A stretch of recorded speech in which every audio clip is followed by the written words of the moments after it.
Bendiciones, bendiciones a toda la familia en Cristo. Bendiciones a nuestros amigos, a nuestra familia, a todos aquellos que gustan de la palabra de Jesús. Bethesda Radio, Bethesda Radio, trayendo mensajes de vida eterna de Jesús de Nazaret. Estamos listos para llevar la continuidad en el mensaje que está plasmado en Hechos, el libro bíblico Hechos del Espíritu Santo, narrado por los apóstoles y escrito por Lucas. En la entrega anterior nos metimos a esa aventura de Pablo llegando a Tesalónica, de donde tuvo que salir huyendo porque ya los estaban persiguiendo. Así que cuando inmediatamente los hermanos detectaron que había actividad hostil en contra de ellos en Tesalónica, ellos dijeron, vámonos Pablo, vámonos de aquí.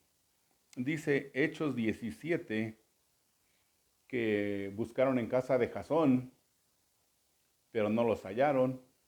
Y los hermanos rápidamente se los llevaron y se llevaron a Pablo y a sus compañeros para que se fueran de Tesalónica.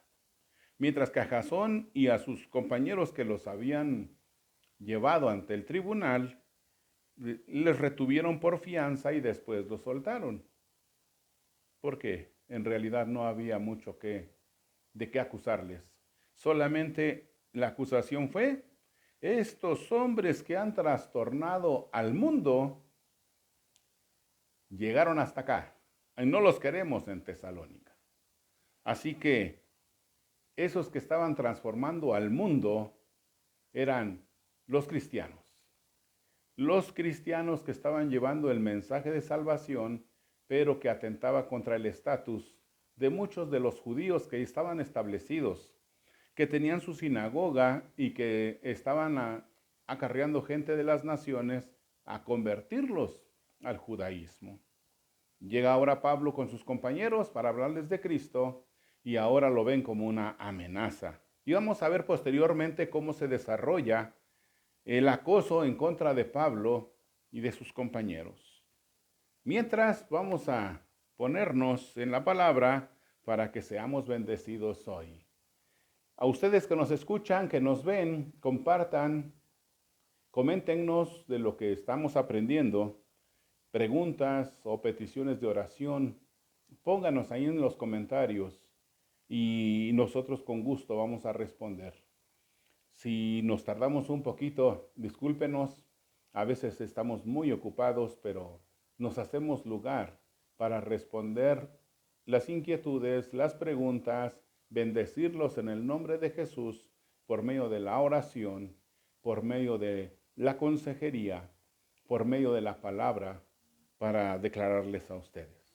En el nombre de Jesús, pongámonos en la palabra, en el nombre de Jesús. Padre, te damos gracias, Señor, por la oportunidad que nos das de abrir la Biblia. Abre tu Biblia, que es el tema de hoy. Abre tu Biblia. Así nosotros, Señor, queremos abrir nuestra Biblia y buscar en ella tu palabra, tu voluntad, lo que tú tienes para nosotros. Hoy abrimos el capítulo 17 de Hechos y queremos ver cómo tu voluntad se llevó a cabo, Señor, allí con Pablo, con Silas, con Lucas, y que en el nombre de Jesús nosotros tengamos ese mismo espíritu evangelista, ese mismo espíritu que se desarrolle en nosotros para compartir nuestra fe. En el nombre glorioso de Jesús, hoy abrimos la Biblia en el nombre de Jesús. Abre tu Biblia. Y vamos a ver por qué lo decimos. Esa frase me ha caracterizado a mí. Cuando alguien pregunta, cuando alguien cuestiona, cuando alguien quiere saber con sinceridad lo que dice la palabra, yo les digo, abre tu Biblia. Especialmente cuando hay que responder a dudas o a cuestionamientos. Entonces, la narrativa es Agarraron a Jasón, a sus compañeros, lo soltaron porque dieron su fianza, pero Pablo y Silas ya iban camino hacia otra localidad, camino a Berea. Capítulo 17 de Hechos empieza la narrativa diciendo, Hechos 17:10. Inmediatamente los hermanos enviaron de noche a Pablo y a Silas hasta Berea. Y ellos, habiendo llegado, entraron en la sinagoga de los judíos.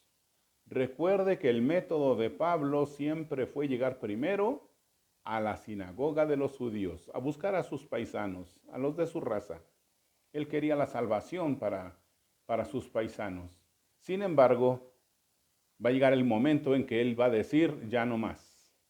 Hasta aquí estaban llegando a la sinagoga de los judíos. Ahora iban hacia Berea. Berea, que viene del nombre Perea, como esa localidad de Judea, que se llamaba Perea. Esta Berea, que estaba en Europa, era una población importante, pero no se encontraba sobre un camino principal como otras ciudades que ya vimos que estaban en la Vía Ignacia, por ejemplo.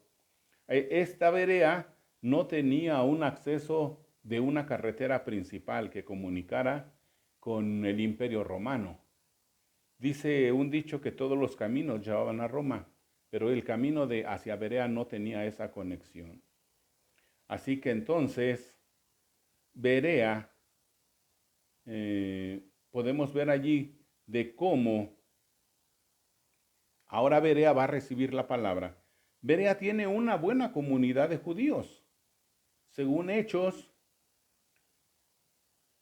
la costumbre en las sinagogas era dejar que hablaran los visitantes, como en toda buena iglesia, dejar que hablaran los visitantes. Y Pablo utilizaba su ciudadanía judía para encontrar una puerta abierta para introducir el evangelio en las sinagogas. Y como conocía las escrituras, podía desarrollarles con las profecías de qué manera apuntaban hacia Jesús. De otra manera, esos judíos no hubieran escuchado el mensaje, porque podemos ver que ellos no tenían tratos con los gentiles. Y con los pocos gentiles que tenían algún trato era porque querían convertirlos al judaísmo.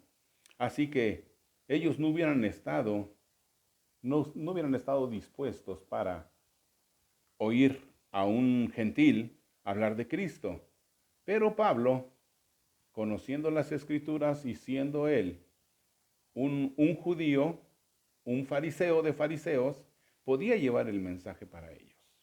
Entonces dice, inmediatamente los hermanos enviaron de noche a Pablo y a Silas hasta Berea. Y ellos, habiendo llegado, entraron en la sinagoga de los judíos. Allí, en esa, se tenía que, vamos a decirlo así, se tenían que coordinar con la sinagoga para poderlos dejarlos dar un mensaje. El permiso que les otorgaran iba a dictar de qué manera se iba a acomodar Pablo y Silas para dejar un mensaje profundo en la única oportunidad quizás que tendrían para dejar el mensaje.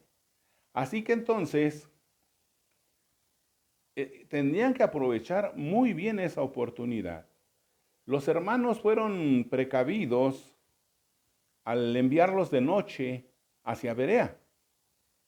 Dícese que Berea era una provincia que estaba a unos 50 y tantos kilómetros de donde venían de Tesalónica, quizás un poco más.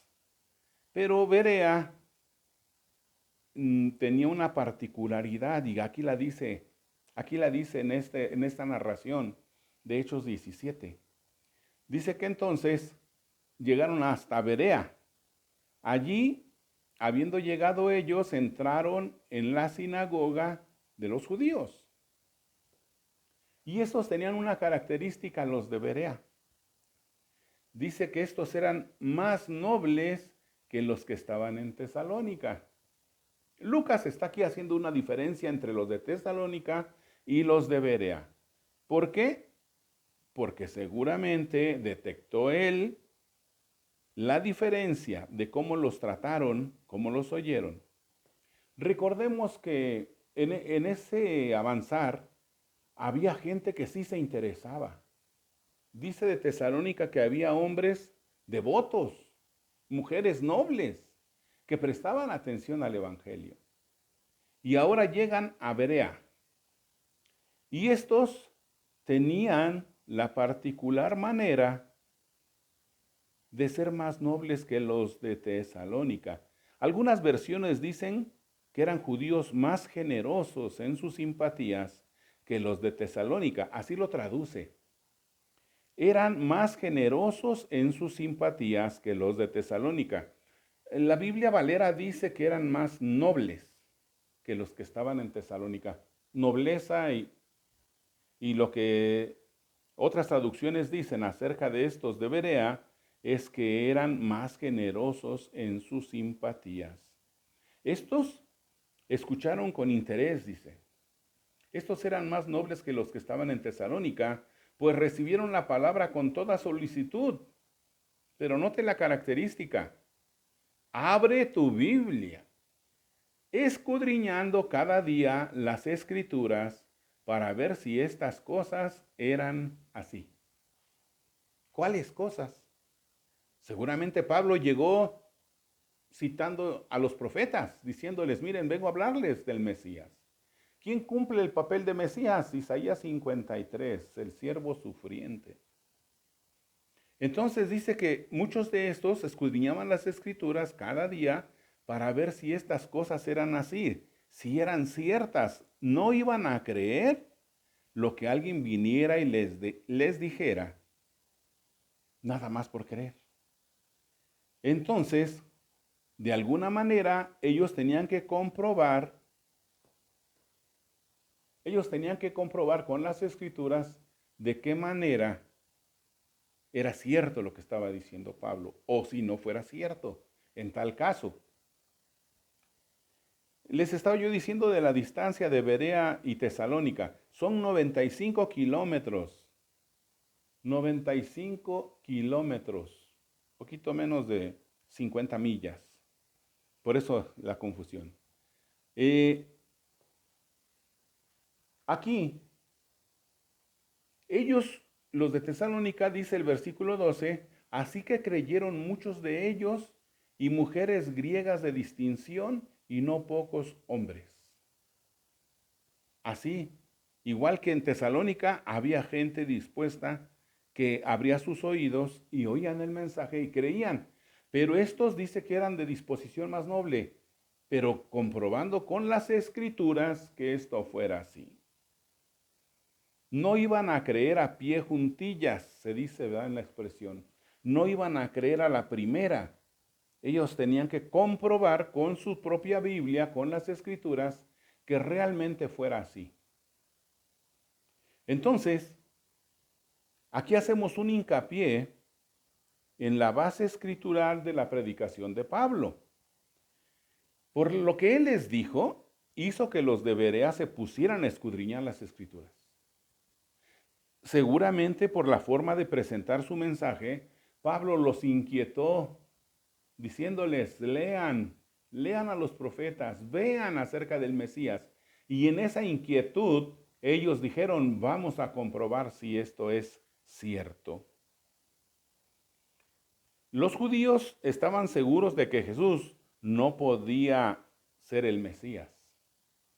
Había una razón en la misma ley de Moisés que hacía que ellos no creyeran que Jesús era el Mesías. Había que derribar ese argumento. ¿Por qué? Porque Jesús, según la ley, era un maldito. Porque él murió, a la vista de los judíos, murió empalado. Deuteronomio 21:23 decía que toda persona que moría colgado en un madero era un maldito. Sin embargo, Pablo les tenía que comprobar con las Escrituras, con pasajes como Isaías 53, 1 al 12, donde describe una situación completamente encuadrada en cómo murió Jesús. Rechazado, golpeado, molido, masacrado.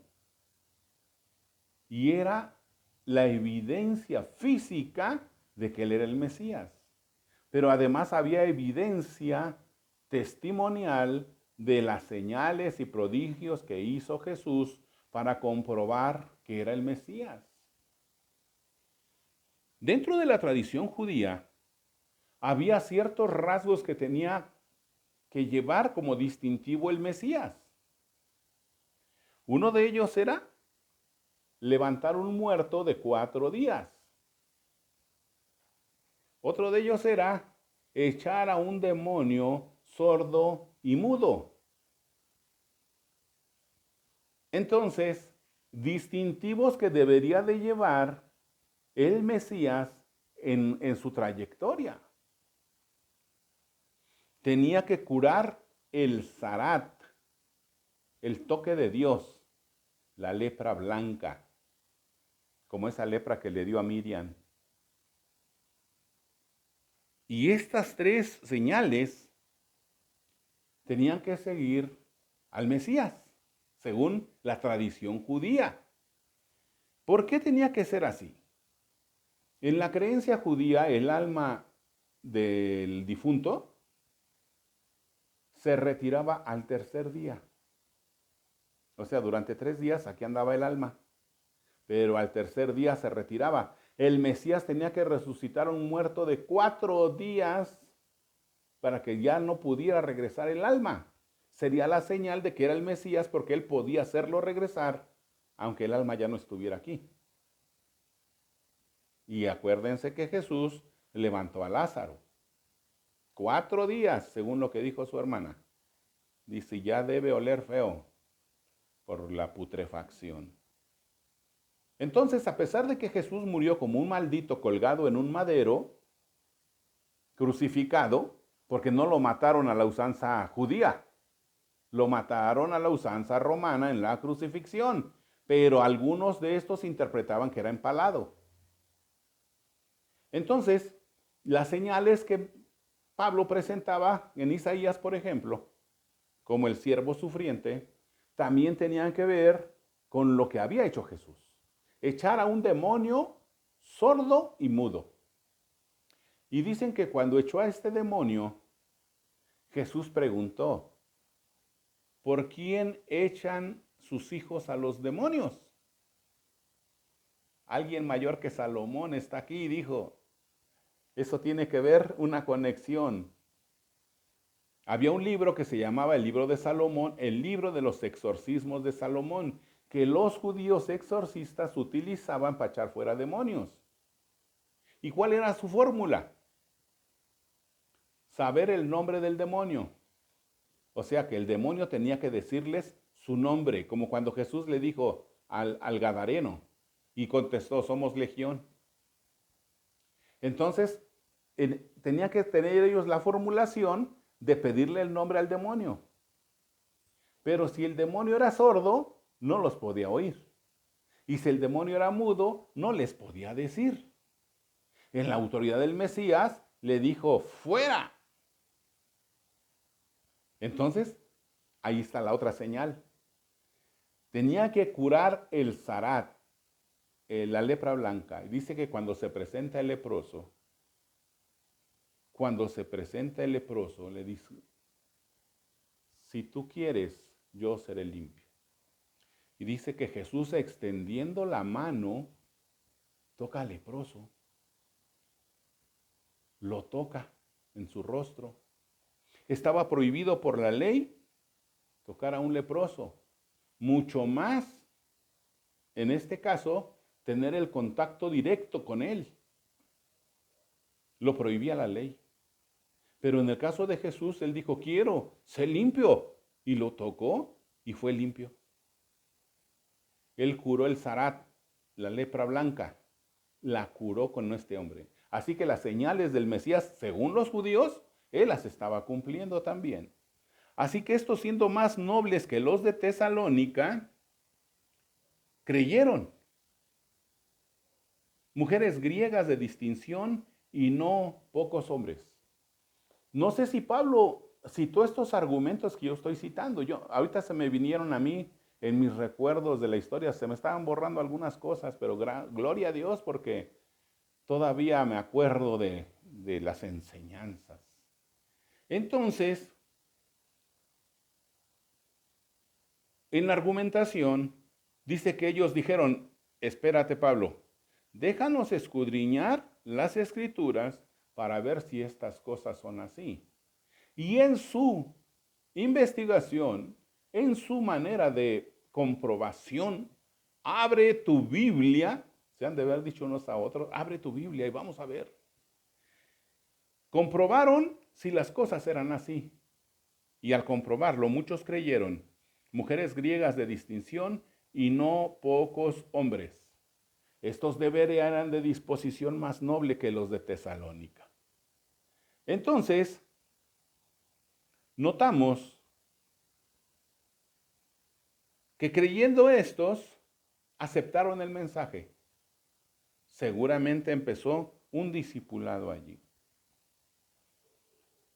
Pero dice el versículo 13, que aquellos que se quedaron en Tesalónica, que los echaron, que los iban persiguiendo, porque estos habían trastornado al mundo, aceptando que el poder del evangelio se estaba reflejando en su sociedad y que ahora los que creían estaban siendo transformados. Han transformado al mundo, decían ellos.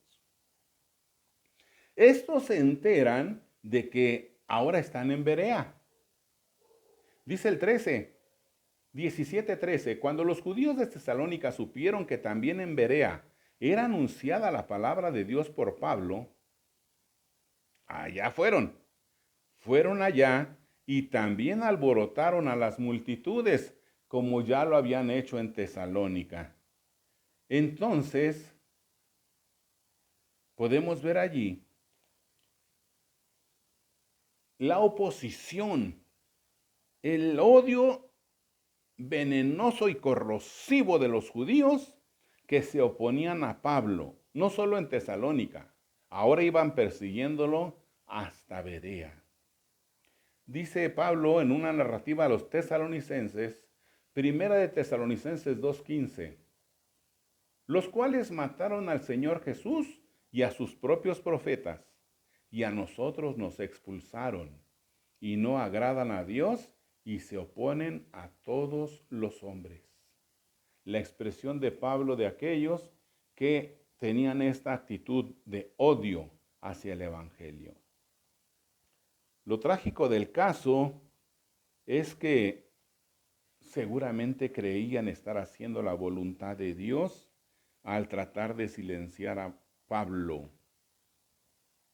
Vea esto. Seguramente creían que estaban haciendo la voluntad de Dios. Jesús lo dijo bien claro. Llegará el momento en que los matarán creyendo estar haciendo la voluntad de Dios. El mismo Pablo, que ahora era silenciado, hizo lo mismo. Él dice que tomaba cartas de los sacerdotes para que lo dejaran entrar a donde fuera y poder traer amarrados a esos cristianos. Seguramente no era con un buen fin. Seguramente era para dañarlos, perjudicándolos. Dijo Jesús, hasta los matarán pensando hacer la voluntad de Dios. Es muy terrible cuando alguien identifica sus ideas, aunque sean de odio, con la voluntad de Dios. Y en vez de someterse a la voluntad de Dios, se someten a su propia voluntad, diciendo que es la voluntad de Dios. Bueno, Pablo ya había pasado por muchas cosas. Él mismo narra por todo lo que tuvo que pasar. Pablo ya había estado preso en Filipos, lo azotaron, lo golpearon, lo metieron al cepo. Pablo tuvo que huir de Tesalónica por la noche porque estaba en peligro de muerte. Ahora tiene que huir otra vez pero ahora de Berea para salvar la vida. Quizás algunos de nosotros no hubiéramos aguantado tanto, hubiéramos dicho, no tiene caso, me van a matar, mejor dejo esto, ¿eh? Pero cuando Jesús lo llamó, le dijo que era un vaso útil, ese vaso me es útil para llevar mi mensaje hasta delante de reyes, llevar mi mensaje a las naciones. Pero Pablo sabía que eso tendría un costo muy, muy caro para él. Jesús mismo ya se lo había dicho. Él estaba para muerte. Por eso Pablo decía, muerto estoy en Cristo.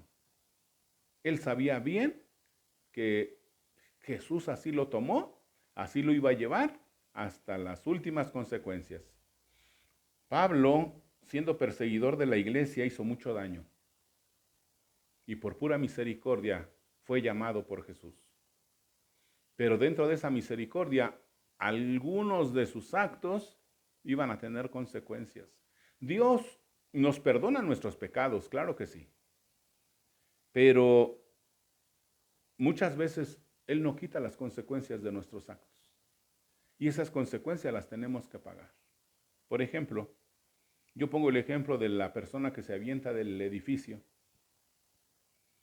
Una persona decide arrojarse de un edificio, pero cuando va cayendo se arrepiente y pide perdón. Señor, perdóname porque me estoy matando.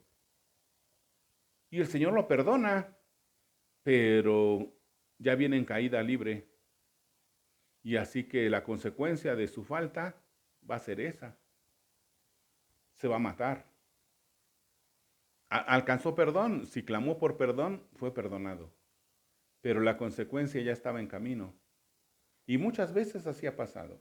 Pablo tuvo las consecuencias de sus actos, quizás no a la magnitud como tenía que haberlos pagado, porque era vida por vida, ojo por ojo, diente por diente, pero ahora en la misericordia de Dios, él iba a pasar por algo, pero con la seguridad de la victoria en Cristo. Porque muerto en Cristo, pero siendo victorioso por lograr la vida eterna. Entonces dice que los de Tesalónica supieron que en Berea estaba Pablo predicando, fueron y alborotaron a las multitudes. Otra vez, estos hombres que han trastornado al mundo están aquí, enseñando cosas que son en contra hasta de la ley romana, porque presentan a otro rey que se llama Jesús de Nazaret. Dice el versículo 14, pero inmediatamente los hermanos enviaron a Pablo que fuese hacia el mar, y Silas y Timoteo se quedaron allí. Aquí hay una separación. Entonces, ahí en Macedonia, en esa parte de Berea, entonces son separados. Pablo, que se dedicaba al trabajo del evangelismo, son separados. Se queda Silas y Timoteo y se va Pablo. Dice el 15, y los que se habían encargado de conducir a Pablo le llevaron a Atenas, habiendo recibido orden para Silas y Timoteo de que viniesen a él lo más pronto que pudiesen. Salieron, dice. Viniesen a él lo más pronto que pudiesen. Ay, ay, ay.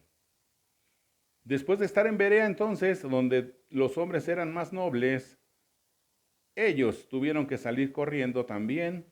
Los hermanos llevaron a Pablo hacia el mar y se queda Timoteo y Silas. Entonces, perdón, Pablo pide que en cuanto puedan, vayan a alcanzarlo. Vayan a alcanzarlo. Se lo llevaron a Atenas, pero la orden era Timoteo y Silas, vengan lo más pronto que pudiesen. Entonces, llega a Atenas,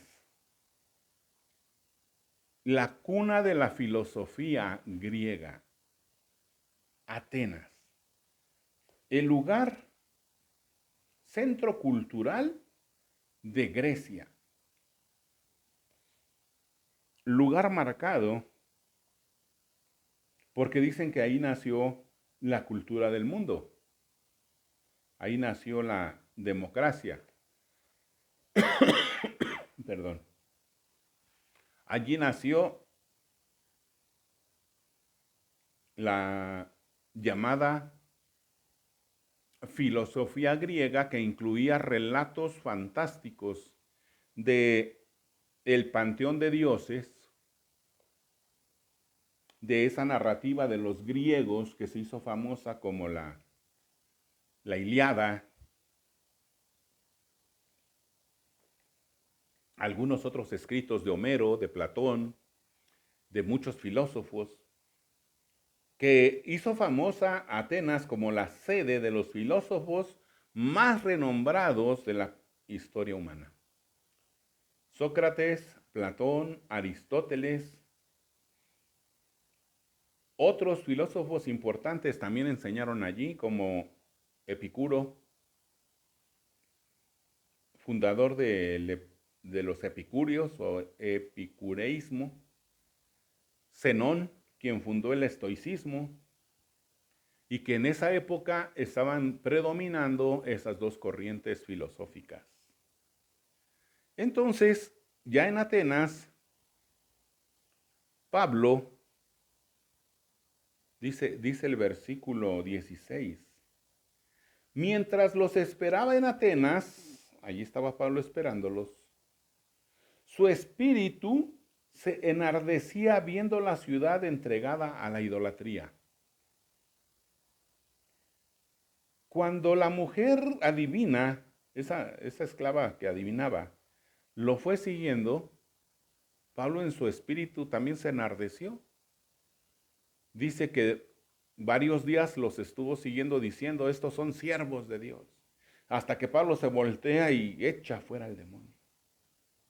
Ahora Pablo en Atenas, su espíritu se enardece viendo la ciudad entregada a la idolatría. Y aquí Pablo deja un ejemplo tremendo. Me encanta lo que hace Pablo. Entonces, su espíritu se enardecía viendo la ciudad entregada a la idolatría. ¿Qué es lo que estaba viendo Pablo? Altares diversos desparramados por Atenas. Cuenta la leyenda que había muchos, esto es un cerro, el Areópago, Atenas tenía su cúspide, donde había un lugar llamado el Areópago. Dice, mientras Pablo los esperaba en Atenas, su espíritu se enardecía viendo la ciudad entregada a la idolatría. Seguramente vio la colina llena de diversos altares, por donde quiera. Pero Pablo, como siempre, llegó a la sinagoga. Esperaba que llegaran sus compañeros, pero dice el versículo 17, así que discutía en la sinagoga con los judíos piadosos y en la plaza cada día con los que concurrían. Así que Pablo no desaprovechaba la oportunidad. No desaprovechaba ninguna oportunidad. Él platicaba tanto con los judíos que ya conocían la Torá, como con los gentiles que quisieran escucharle. Así que ya sea en la sinagoga o en la plaza, en el ágora, allí él iba y platicaba con los que concurrían. Entonces dice 17-18 Hechos. Y algunos filósofos de los epicúreos y de los estoicos disputaban con él. Y unos decían, ¿qué querrá decir este palabrero? Y otros, parece que es predicador de nuevos dioses, porque les predicaba el evangelio de Jesús y de la resurrección. Aquí menciona por nombre las dos corrientes filosóficas del momento, epicúreos y estoicos. Ya vimos que Zenón fundó el estoicismo y Epicuro fundó el epicureísmo. ¿En qué creían estos? ¿Cuál era su base y fundamento? Bueno, dicen ellos, este palabrero ignorante, ¿verdad? Le decían de Pablo, porque ellos pues eran los filósofos. Entonces, Atenas era la más famosa ciudad universitaria del mundo, la cuna de la filosofía. Allí acudían de todas partes buscadores de sabiduría. Era la ciudad de los muchos dioses. Allí había más dioses que en ningún otro lugar de Grecia. Dice que en Atenas era más fácil encontrar a un dios que a un hombre. Había más dioses que personas. En su gran plaza, el Ágora, la gente se reunía a hablar, que era lo que se hacía en Atenas, hablar. La gente estaba absorta siempre en encontrar palabras, sabiduría. Bueno, Pablo no tuvo dificultad en encontrar con quién hablar y con quién compartir el mensaje. Pronto, la comunidad filosófica se dio cuenta de que algo estaba pasando y entonces dice, algunos filósofos de los epicúreos y de los estoicos disputaban con él. ¿En qué creían estos epicúreos y estos estoicos? Bueno, los epicúreos, ellos decían que todo sucedía por azar. Todo era azaroso. Que si existía un Dios, a Dios no le interesaban los hombres y no volteaba a verlos. Que los dioses estaban muy metidos en sus asuntos como para ver a los hombres. Los epicúreos decían que esta vida era lo único que había. Por lo tanto, había que darle gusto al cuerpo. Porque dice, comamos y bebamos, que mañana hemos de morir. Así dicen los epicúreos, que todo se acababa con la muerte y que había que sacarle jugo a la vida disfrutando lo más que se pudiera. Así que todos los placeres para ellos estaban a su alcance. Todos los placeres eran lícitos para ellos. Solamente que por su filosofía ellos evitaban el dolor. Así que no robaban, no porque fuera malo, sino para que no los sorprendieran y los metieran a la cárcel. Todo lo que tuviera que ver con el dolor, ellos lo evitaban, pero ellos buscaban el placer, darle rienda suelta al placer porque esta vida se acababa. Ellos decían que los dioses vivían en un mundo separado y que no se preocupaban por este mundo, ni por su gente. Entonces, el principal foco de ellos era el placer y decían que el ser humano estaba puesto aquí para eso, para el placer supremo. Y era lo que buscaban ellos. Por la otra parte estaban los estoicos que disputaban también con Pablo. Estos estoicos creían en el panteísmo, creían que todo es Dios. Todavía hay unas corrientes que andan así diciendo que Dios está en todo, ¿verdad? Dios está en una piedra, Dios está en un árbol, Dios está en una vaca, Dios... Bueno, estos estoicos creían que todo es Dios, que Dios es un espíritu de fuego que ha perdido su identidad en la materia y que está difuminado en todas las cosas. Entonces se le llama panteísmo. Ellos decían que lo que daba la vida a los humanos era una chispita del espíritu que moraba en ellos y que cuando morían volvían a Dios, originador de esa chispa de la vida.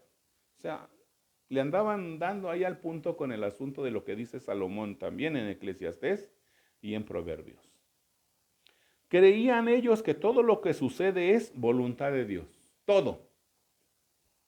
Y por tanto, no hay resentimiento en aceptar las cosas aunque no nos gusten. filosofía estoica. El estoicismo es aguantar lo que venga porque es voluntad de Dios. Para ellos estaba la filosofía como la de los mayas, la de los ciclos, la de los bactums, la de el calendario que se vuelve cíclico y repetitivo. Que decían que cada cierto tiempo el mundo se desintegraba en una conflagración universal y empezaba otro ciclo de acontecimientos. Le llamaban el siglo. También esa palabra la usa Jesús al decir el fin del siglo. Ellos decían que se terminaba la era, volvía a regresarse, pero en una crisis mundial. Entonces dice, disputando con él, decían, ¿qué querrá decir este palabrero? ¿Qué querrá decir este palabrero? Dice que esta palabra, palabrero, tenía literalmente la base de recolector de semillas. Como el que va recogiendo semillas de diversas cosechas y junta su propio grano. Para ellos era un palabrero que había tomado de muchas filosofías y que ahora quería enseñarles algo nuevo. Eso es lo que significa esa expresión. ¿Qué querrá decir este palabrero, este recolector de semillas? Otros decían, parece que es predicador de nuevos dioses, porque les predicaba el evangelio de Jesús y de la resurrección.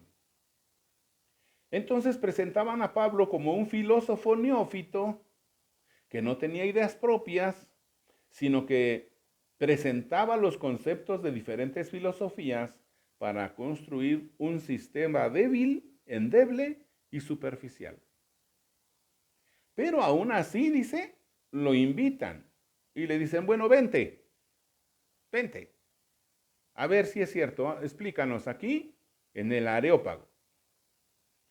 El Areópago, el lugar del encuentro, el lugar de la reunión, era un tipo tribunal, pero a la vez era el centro de la disertación. Era el centro de la gente podía expresar allí alguna enseñanza, algún entendimiento. Y lo explican así ellos, dicen, tomándole le trajeron al Areópago diciendo, ¿podremos saber qué es esta nueva enseñanza de qué hablas? Exponla, te vamos a oír. Pues traes a nuestros oídos cosas extrañas. Hablas de un crucificado, hablas de un resucitado, etcétera, etcétera. Queremos saber, pues, ¿qué quiere decir esto? ¿Qué quiere decir esto? Porque, aquí lo pone como una explicación, versículo 21, porque todos los atenienses y los extranjeros residentes allí en Atenas, en el Areópago, en ninguna otra cosa se interesaban, sino en decir o en oír algo nuevo. ¿Qué novedad habrá hoy? ¿Qué nueva palabra vendrá? Entonces, dice, entonces Pablo, puesto en pie en medio del Areópago, dijo, varones atenienses, en todo observo que sois muy religiosos, porque pasando y mirando vuestros santuarios, hallé también un altar en el cual estaba esta inscripción, al Dios no conocido, al que vosotros adoráis sin conocerle, es a quien yo os anuncio. ¡Qué buena estrategia de Pablo! No se puso a criticarlos diciendo, ustedes son idólatras, inicuos, están perdidos, van al infierno. No, ni siquiera les descubrió sus tendencias. Les dijo, yo contemplo que son religiosos, que son devotos, entregados a las deidades. Esa técnica es la que tendríamos que usar los cristianos para alcanzar a la gente y presentarles el mensaje de vida. Pero muchos quieren empezar regañándolos, criticándolos, y entonces aquellos cierran los oídos y no oyen más el mensaje. Pablo dijo, a ese Dios no conocido es al que vengo yo a anunciarles. Y les presenta así el panorama. El Dios que hizo el mundo y todas las cosas que en él hay, siendo Señor del cielo y de la tierra, no habita en templos hechos por manos humanas.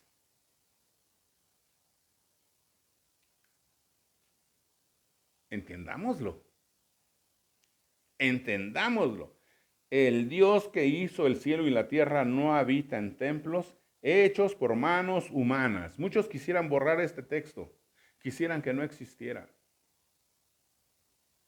porque le han dado más realce a un sistema religioso, a un edificio, a una construcción, que a lo que Dios dijo, que era lo principal y lo básico: adorar a Dios en espíritu y en verdad.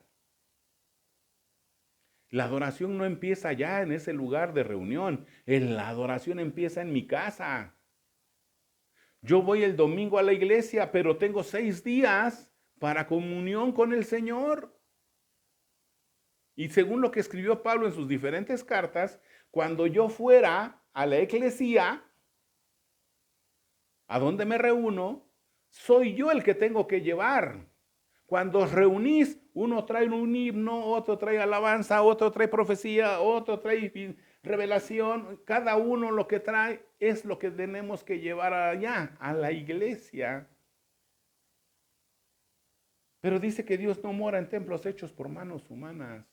Dios no nos está esperando allí. Dios está con nosotros cada día, cada minuto, cada instante, porque Él está presente en nosotros por el Espíritu Santo.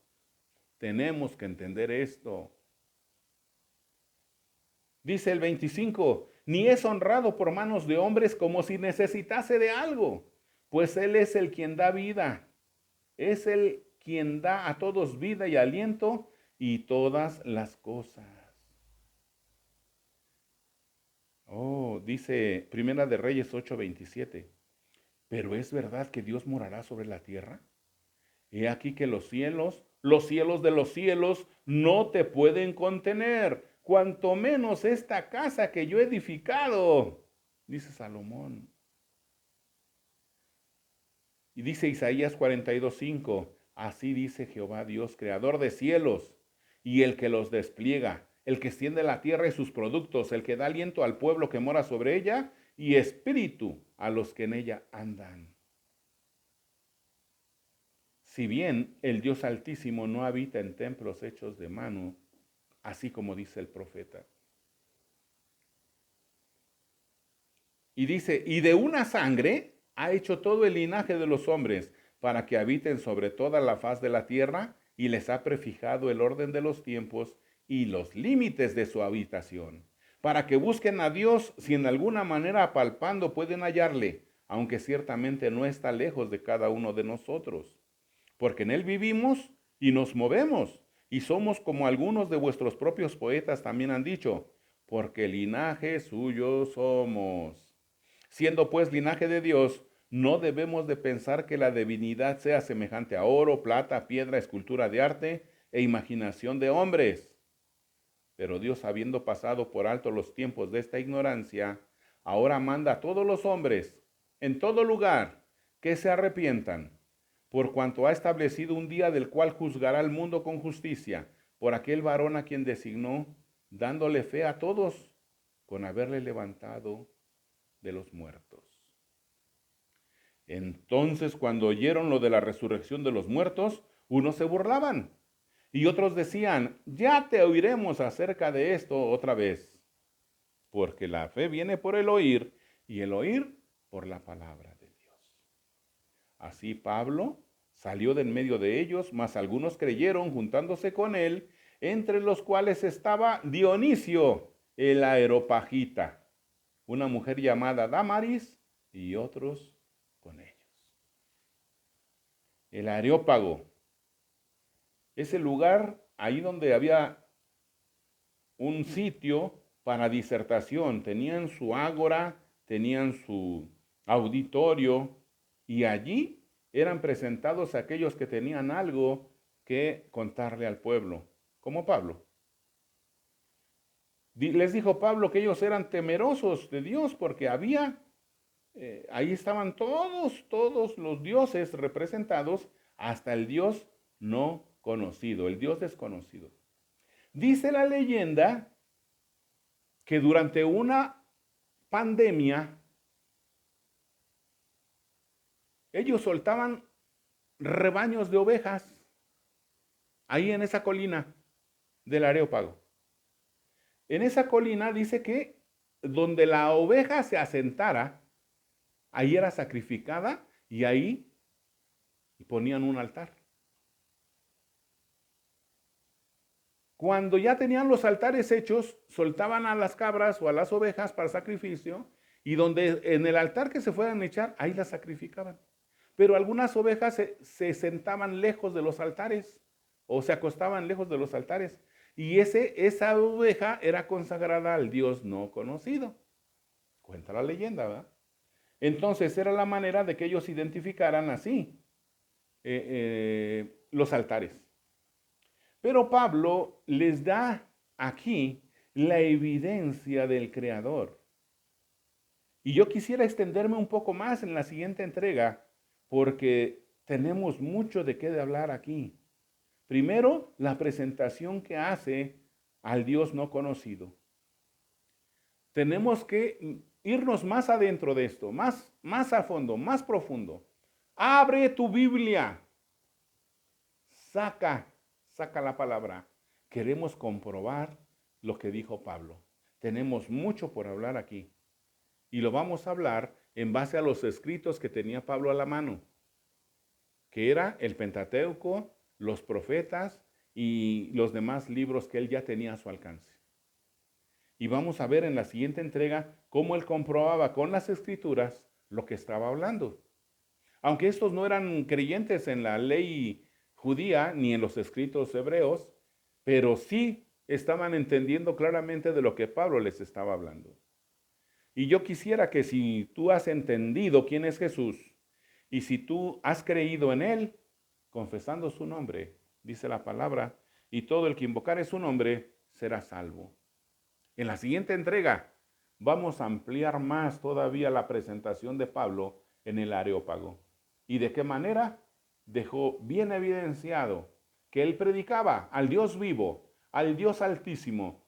Y en esa idea nos vamos a quedar para ampliarla en la siguiente entrega. En el nombre de Jesús. Padre, te doy gracias, Señor, porque eres bueno con nosotros. Tu palabra es abierta y da testimonio de quién eres tú, Señor. Da testimonio de tus siervos como Pablo. Da testimonio de los siervos como Timoteo, de Silvano, Silas. Y que tú, Señor, das testimonio de nosotros como tus hijos y como tus siervos. En el nombre de Jesús queremos darte gracias, Señor, porque tú haces cosas maravillosas, cosas grandiosas, y queremos declarárselo a todos. Así como Pablo, a judíos, a gentiles, a toda sangre, decía él. A toda sangre queremos decirles, ¿quién es mi Dios? ¿Quién es mi Señor? Y así te damos la gloria y la honra, Padre. En el nombre de Jesús, en el nombre glorioso de Jesús. Bethesda Radio, transmitiendo palabras de vida eterna de Jesús de Nazaret. Estamos esperando tus comentarios, tus peticiones. Queremos interactuar contigo. Queremos que esta fe sea transmitida para todos aquellos que la necesitan.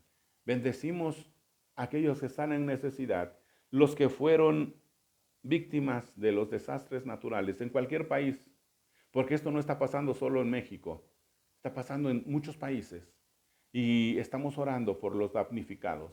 Queremos compartir lo nuestro también con ellos para que la bendición llegue hasta allá, especialmente por los que han puesto en oración a sus seres amados, a esos hombres de Dios que estaban trabajando en la iglesia y que fueron arrasados por la naturaleza.